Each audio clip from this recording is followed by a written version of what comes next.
Fala minhas bases nitrogenadas, seja bem-vindo ao canal Está Mais Biologia. Aqui quem fala é o professor Fontinelli e nesta videoaula vamos falar sobre o sistema RH e eritroblastose fetal, também conhecida como doença hemolítica do recém-nascido.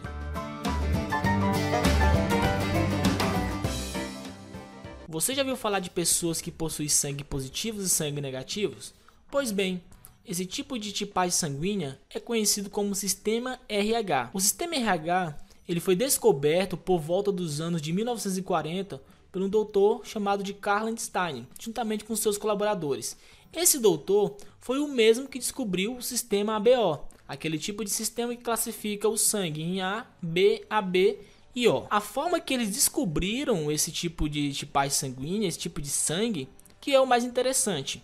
O Dr. Carr, juntamente com seus colaboradores, eles injetaram o sangue de um macaco, chamado de macaco rhesus na época, em um coelho. E eles perceberam que após a injeção desse sangue do macaco no coelho, o sistema imunológico do coelho reagiu e produziu anticorpos. Esses anticorpos ficaram conhecidos como anti-RH. Por quê? Anti-rhesus, certo? Porque o macaco nessa época era chamado de macaco rhesus.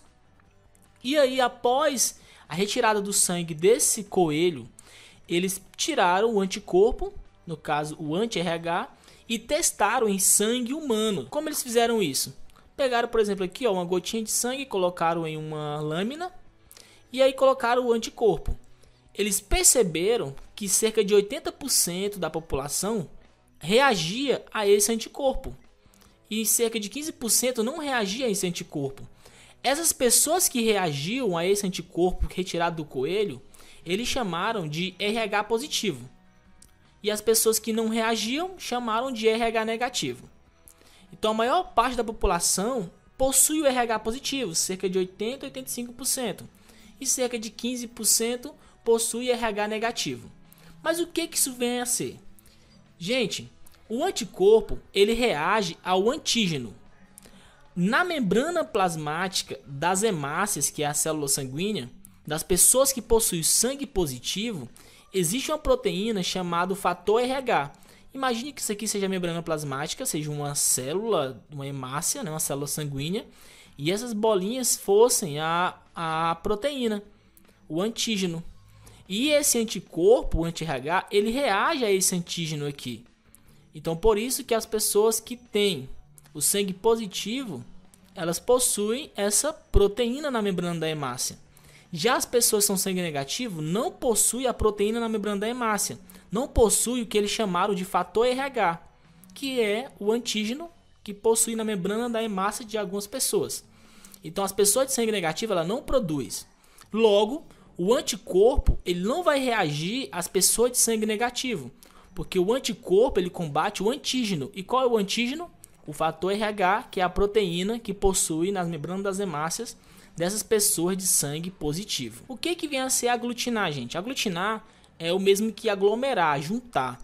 O sangue, as hemácias, elas ficam pastosas, elas começam a aglomerar e fica meio assim pastoso, meio coalhado, digamos assim, uma referência do dia a dia, tá? Então as pessoas de sangue positivo, elas aglutinam na presença desse anticorpo. A partir disso, tiramos algumas conclusões. Pessoas de sangue positivo que possuem a proteína na membrana da hemácia, elas aglutinam na presença do anti-RH. Pessoas de sangue negativo não aglutinam. Outra coisa, pessoas de sangue positivo não produz o anti-RH. Isso é muito importante. Pessoas de sangue negativo produz o anti-RH, ou seja, produz esse anticorpo que foi o mesmo que o coelho produziu no experimento do Dr. Carr. Então as pessoas de sangue positivo aglutinam e não produzem o anti-RH. E as pessoas de sangue negativo não aglutinam e produzem o anti-RH. Gente, mas isso é lógica. Se eu sou sangue positivo, eu não posso produzir anti-RH. Porque se eu produzir o anti-RH, eu acabo aglutinando as minhas hemácias. E isso pode levar à morte da pessoa. Esse processo de aglutinação pode levar à morte da pessoa. Já a pessoa de sangue negativo, ela produz o anti-RH. Por que ela pode produzir? Porque ela não possui esse antígeno na membrana da hemácia. Então, quando ela entra em contato com o sangue positivo, ela vai produzir o anti-RH, assim como o coelho fez. Ou seja, pessoas de sangue negativo, elas não podem receber sangue positivo. Pessoas de sangue positivo podem receber sangue positivo e sangue negativo, porque ela não produz o anti-RH. Ou seja, pessoal, pessoas de sangue negativo não podem receber sangue de pessoas de sangue positivo. Já a pessoa de sangue positivo recebe tanto sangue positivo quanto sangue negativo. Aí aqui está um esqueminha para facilitar para vocês. Olha só, pessoa de sangue positivo pode doar para pessoa de sangue positivo apenas. E pessoa de sangue negativo pode doar tanto para positivo quanto para negativo. Já em questão de receber, pessoa de sangue positivo recebe de sangue positivo e de sangue negativo. Já a pessoa de sangue negativo recebe apenas de negativo, certo? Vamos lembrar agora lá do sistema BO. Aqui eu fiz um esqueminha do lado para mostrar como é que funciona. O sangue O, ele é o doador universal. O sangue AB é o receptor universal. Então tá aqui, ó. O O doa para A, doa para B e doa para B. O AB recebe de A, recebe de B e recebe de O, certo? Aí a gente fala assim, ah, pessoal, o sangue O é o doador universal. Beleza, no sistema BO. Mas agora utilizando o sistema RH, porque os dois trabalham em conjunto. Qual seria o doador universal? O O positivo ou o O negativo? Claro, o O negativo. Porque o sangue negativo ele pode doar tanto para positivo quanto negativo. O O positivo ele doa para todo tipo de sangue. Porém, esse sangue tem que ser positivo. Então eu sou sangue O positivo. Eu posso doar para qualquer tipo de sangue que seja positivo. Já uma pessoa de sangue O negativo, ela pode doar para todo tipo de sangue, tanto positivo quanto negativo. Então as pessoas de sangue negativo recebem apenas de negativo, certo? Porque senão elas podem produzir o anti-RH. E isso que é o problema, porque se ela entrar em contato novamente com uma pessoa de sangue positivo, ela vai aglutinar essas hemácias e a pessoa pode morrer, ok? O sistema RH, assim como o sistema BO, também é genético, pessoal. Você recebe dos pais. Aqui desse lado eu fiz a tabelinha de genótipo e fenótipo do sistema RH. O sistema RH é determinado por um par de alelos, certo? Onde, para você ser sangue positivo, você tem que receber o alelo dominante. Para você ser sangue negativo, você tem que ter os alelos recessivos. Porque o sangue negativo ele é recessivo, o sangue positivo ele é dominante. Então como é que fica? Se eu receber um Dzão e um Dzão, ou seja, um Dzão do pai e um Dzão da mãe, eu vou ser positivo. Se eu receber um Dzão do pai e um Dzinho da mãe, eu vou ser positivo.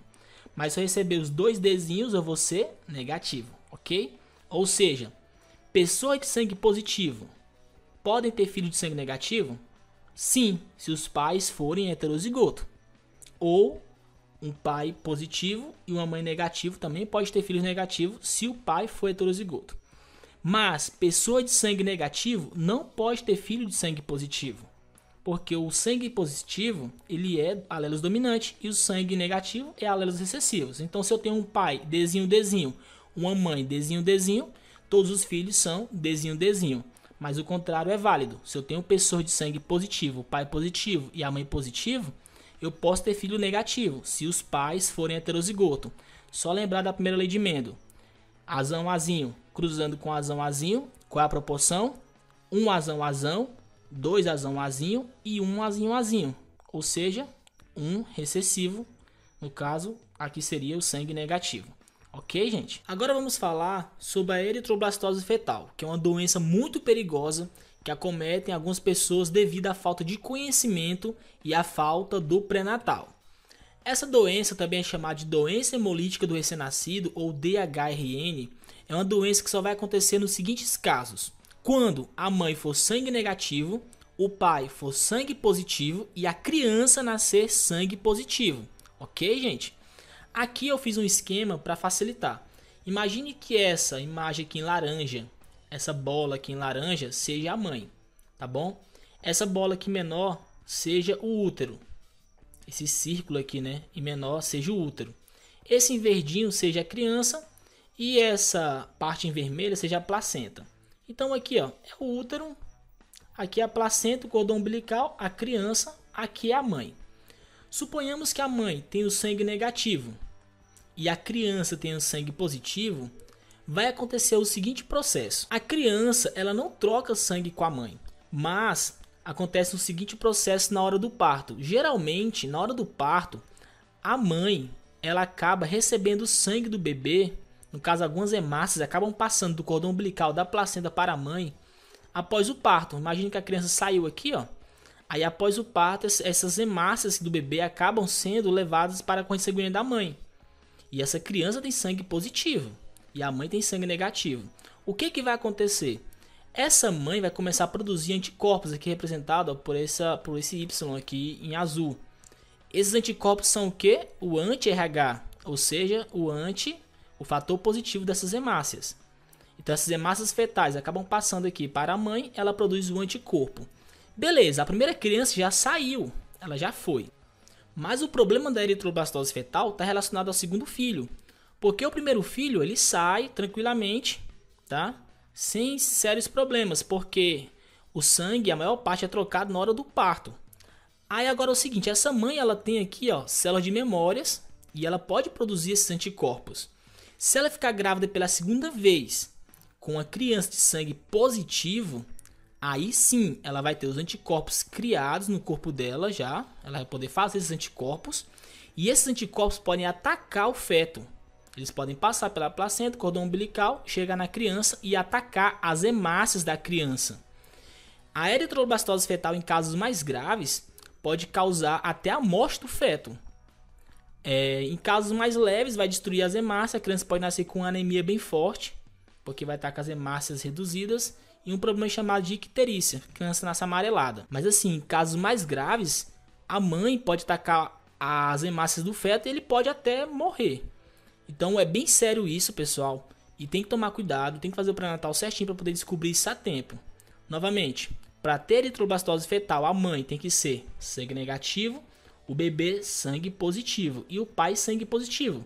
Porque se a mãe é negativo e o pai é negativo, todas as crianças serão o quê? Negativo. Então o pai tem que ter sangue positivo. Primeiro filho, na hora do parto, a mãe troca hemácias com o bebê, as hemácias do bebê passam para a mãe cria os anticorpos. No segundo filho, se o filho for sangue positivo, esses anticorpos poderão atacar esse feto e aí pode levar até a morte desse feto. Eu coloquei aqui um heredograma para mostrar como é que é o processo. Só vai acontecer no seguinte caso: pai positivo, mãe negativa e filho positivo. E aí a mãe produz os anticorpos. E aí no segundo caso, no segundo filho, se o pai for positivo novamente, né, vai que é o mesmo pai ou pode trocar, né, nunca se sabe. A mãe é negativa e aí se nascer criança positiva, é eritroblastose fetal. Se nascer negativo, não tem problema. Só que para tudo tem um jeito, pessoal. Se você faz o pré-natal certinho, na hora do parto da primeira criança, os médicos vão injetar na mãe uma injeção intravenosa de anticorpos anti-RH. Só que essa injeção ela tem que ser com até 72 horas após o parto. O que vai acontecer? Nessa injeção, como possui anticorpos anti-RH, esses anticorpos vão atacar essas hemácias e com isso a mãe não vai criar essas células de memória e aí ela não vai produzir os anti-RHs no corpo dela. Então quando ela for ter o segundo filho, não vai ter problema. Então por isso que é importante o pré-natal. Porque se a mãe é sangue negativo e o filho nasce sangue positivo, os médicos com até 72 horas vão injetar essa injeção com anticorpos anti-RH para destruir essas hemácias do bebê que está na mãe, para ela não poder criar os anticorpos, certo? Muito fácil, né, pessoal? Toma cuidado, pré-natal certinho, para não ter esses problemas, ok? Então é isso, pessoal. Se ficou alguma dúvida, deixa aqui nos comentários e, claro, deixe o seu like, siga nosso canal para que assim nosso projeto possa crescer cada vez mais.